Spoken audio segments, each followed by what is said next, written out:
Primeira leitura de Jó. Disse Jó: piedade, piedade de mim, meus amigos, pois a mão de Deus me feriu, porque me persegues com Deus, e não vos cansais de me torturar. Gostaria que minhas palavras fossem escritas e gravadas numa inscrição, com ponteiro de ferro e com chumbo cravadas na rocha para sempre. Eu sei que o meu Redentor está vivo e que por último se levantará sobre o pó. E depois que tiver destruído esta minha pele, na minha carne verei a Deus. Eu mesmo o verei, meus olhos o contemplarão, e não os olhos de outros. Dentro de mim consomem-se os meus rins. Palavra do Senhor.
Ele está no meio de nós. Proclamação do Evangelho de Jesus Cristo segundo Lucas. Glória a vós, Senhor. Naquele tempo, o Senhor escolheu os 72 discípulos e os enviou 2 a 2 na sua frente. Toda a cidade e todo lugar onde o próprio deveria e dizia-lhes: a messe é grande, mas os trabalhadores são poucos. Por isso, pedi ao dono da messe e muitos trabalhadores para a colheita. Eis que os envio como cordeiros para o meio do lobos. Não leveis bolsa, nem sacola, nem sandálias, não cumprimentei ninguém pelo caminho. Em qualquer casa em que entrardes, dizei primeiro: a paz esteja nesta casa. Se ali morar um amigo da paz, a vossa paz repousará sobre ele. Se não, ela voltará para vós. Permanecei naquela mesma casa, comei e bebei o que tiverem, porque o trabalhador merece o seu salário. Não passei de casa em casa. Quando entrarem numa cidade e forem bem recebidos, comei o que vos serviram. Curai os doentes que nela houver, e dizei ao povo: o reino de Deus está próximo de vós. Mas quando entrarem numa cidade e não forem bem recebidos, saindo pelas ruas, dizei: até a poeira de vossa cidade que se apegou aos vossos pés, sacudiremos contra vós. No entanto, sabei que o reino de Deus está próximo. Eu vos digo que, naquele dia, Sodoma será tratada com menos rigor do que essa cidade. Palavra da salvação. Glória a vós, Senhor.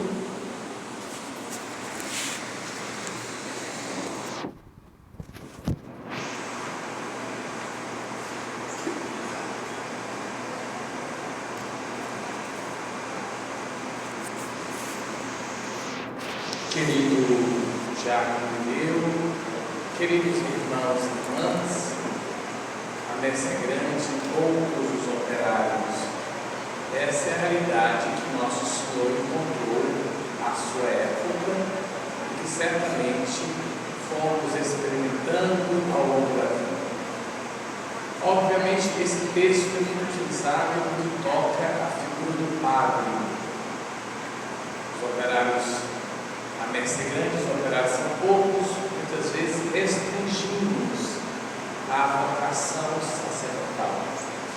Só que vale a pena lembrar que antes da vocação sacerdotal, uma maior e mais gloriosa é a vocação a ser cristão. E não ser cristãos com a moda ou ser cristãos como uma realidade meramente social, mas ser cristãos naquela dimensão mais profunda, aquela dimensão mais intensa, mais densa, mais fundamental na vida de cada pessoa, na vida de cada família e na vida de cada sociedade. De modo que a fé em Cristo molda os costumes de uma sociedade, quer seja local, regional, nacional ou até mesmo internacional.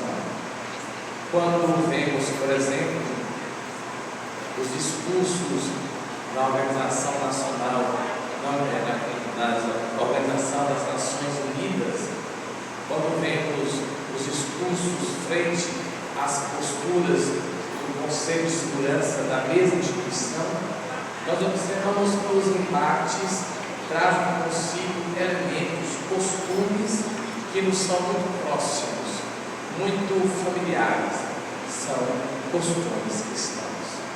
Para se ter ideia, é próprio da fé cristã a eliminação quanto à chamada lei que estabelece o uso da força deve ser proporcional à provocação para ser entendida como legítima defesa.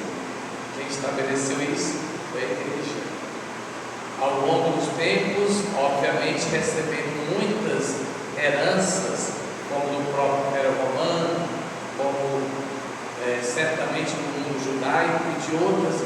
nações beligerantes. Mas gradativamente a igreja cooperou para que se estabelecesse um regime equilibrado no qual as pessoas pudessem viver. Assim sendo, é que nós temos que entender que a messe grande sempre será grande, porque é preciso mudar de dentro para fora cada um de nós. Isso não é tarefa fácil. Nós não podemos mais nos permitir o tempo da imposição, o tempo do silêncio, o tempo do entorpecimento. Mais do que nunca, a mudança interior se dá pelo ato livre, ou seja, a partir da atração que Deus causa em mim e da minha liberdade, onde docilmente eu me ponho a ouvir essa atração, começa a acontecer a mudança de vida, que não é só a mudança aparente, no modo procedente, no modo vivente, mas sobretudo na essência do indivíduo. Podemos mudar a nossa língua, podemos mudar o nosso pensamento, o nosso jeito, podemos mudar o nosso temperamento, sim, nunca sozinhos, sempre com o auxílio de Deus. E por mais que avançados nesse progresso, ainda nos vejamos a recomeçar, é muito bom sempre perceber que hoje, oxalá Deus, somos melhores do que ontem. E nós somos herdeiros de uma realidade invisível. Como falar de um Redentor? Como falar de alguém que na cruz morreu por nós, que fez maravilhas na vida de uma jovem que estava em Nazaré há mais de 2000 anos, e transportar isso para os dias de hoje? Como contemplar no meu cotidiano essas maravilhas?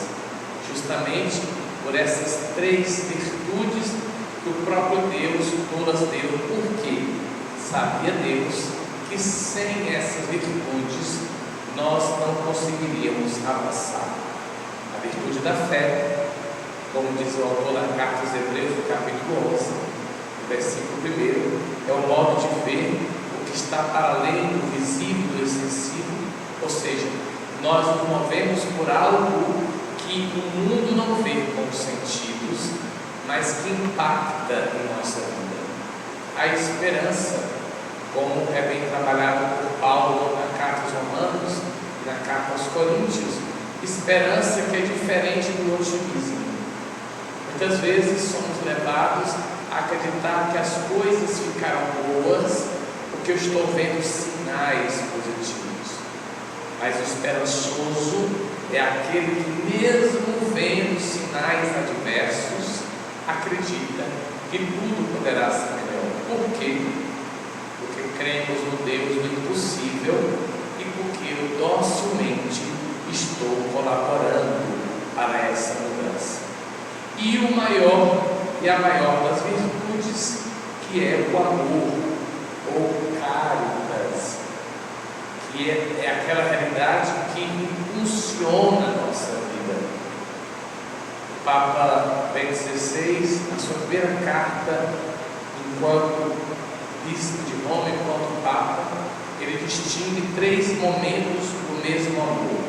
O momento eros, depois de muito tempo, Freud vai chamar dessa pulsão, o eros como motor, como animador da nossa vida.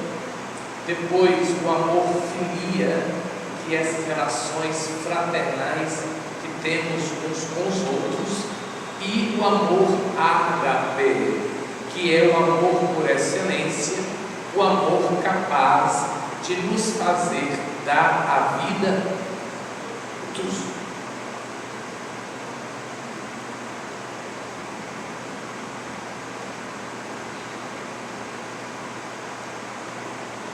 Nesse sentido, é que temos hoje a figura dos mártires André, Ambrósio e Pedro. Eles deram a vida por Cristo. O que nós conhecemos hoje como Rio Grande do Norte, experimentou a invasão dos holandeses, protestantes, que queriam dizimar não somente aquela comunidade, mas dizimar também o mundo católico daquela região, pois esses 3 e outros tantos se mantiveram firmes e fortes na fé, e ao ponto de ter que derramar o sangue para que dessa forma não houvesse a renúncia da fé. Conta-se nos registros de que Santo Ambrósio Francisco, ele estava em adoração no Santíssimo e chegaram os invasores lá em Uruaçu e Sobral, e chegando naquela região, exigiram que ele simplesmente renunciasse à fé na Eucaristia, pois ele não renegou essa fé. E o que fizeram? Fizeram com que ele fosse levado ao campo, à praça, pegaram o Mateus Moreira, que era um senhor, um leigo, e retiraram do seu coração a machadadas pelas costas. E ele, enquanto faziam isso nele, ele dizia: perdoai, Senhor, porque eles não sabem o que fazem. Muitas vezes pensamos que o martírio é só derramar o sangue, é morrer por causa da fé com alguma arma contra nós, mas não. Hoje, mais do que nunca,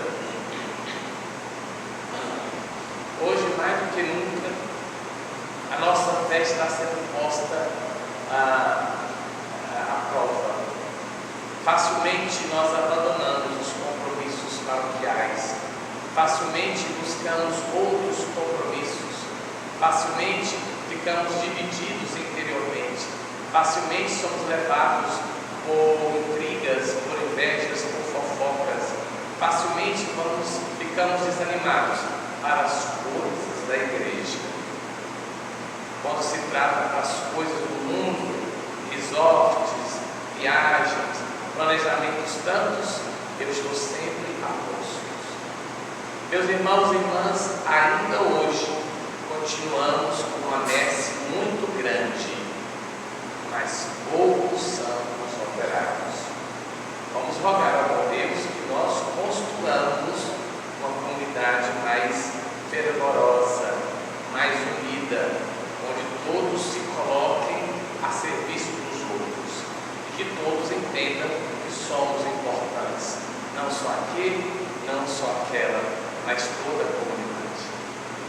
Quero só terminar chamando a atenção para o que nós vamos ver domingo próximo, momento de eleições municipais. Mesmo em estruturas menores, mesmo em perspectiva menor, já ainda enxergamos o que enxergamos em 22, em 21, nas eleições presidenciais. Ainda pessoas sendo levadas pelo calor político, sendo levadas a oferecerem uns aos outros palavras de animosidade e até mesmo cadeirada, com provocações baixas e ruins. O que vemos é a humanidade sendo cada vez mais empobrecida, e isso atinge a igreja. Cada um de nós aqui tem a sua liberdade de votar em quem quiser, mas eu não posso, enquanto pastor, permitir que alguém da comunidade, outras pessoas que sejam, chegar a apontar e dizer aquele ou aquela é assim, assado, porque vota em fulano. Temos que crescer, temos que amadurecer. Isso já não é mais permitido entre nós. O que nós vimos há alguns anos, hoje em extensão menor, é triste. E vemos que o Espírito do Tempo tem encontrado em nós espaço para poder nos dominar e nos fazer pessoas cada vez piores. Roguemos Roguemos para que, a exemplo de Nossa Senhora, São José e dos mártires, nós sejamos firmes e fortes na fé e que não caiamos nessas ondas divisoras. Afinal de contas, a messe é grande e os operários são poucos. Perguntemos-nos, diante da grandeza da messe, o que eu estou fazendo enquanto operário? Louvado seja nosso Senhor Jesus Cristo. Vamos agora em pé, irmãs e irmãos, apresentar ao Senhor nossas preces, nossos pedidos.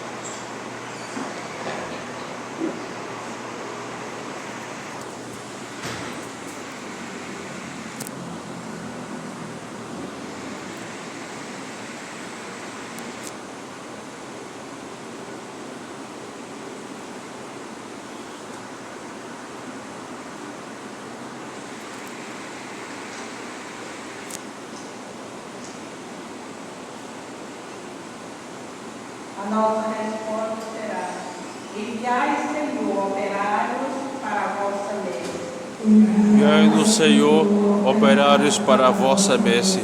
Pelos cristãos perseguidores, por sua fé em Cristo, para que perseverem em seus bons propósitos e mantenham a fidelidade a Deus, rezemos. Enviai-nos, Senhor, operários para a vossa messe. Pelos ministros extraordinários da comunhão, pelos vocacionados, a vida consagrada e pelos missionários, para que sejam sinais sensíveis do amor e da bondade de Deus, rezemos. Enviai-nos, Senhor, operários para a vossa messe. Pelos encarregados da formação nos seminários, para que sejam iluminados pelo Espírito Santo na sua missão de preparar os candidatos à visita presbiterial, rezemos. Enviai-nos, Senhor, operários para a vossa messe. Por nós aqui reunidos, para que, motivados pelo exemplo dos mártires, sejamos assíduos e participativos da vida da Igreja, rezemos. Enviai-nos, Senhor, operários para a vossa messe. Ouvi, ó Pai, os nossos pedidos que foram feitos em nome de Jesus, teu Filho, que convosco vive e reina na unidade do Espírito Santo. Amém.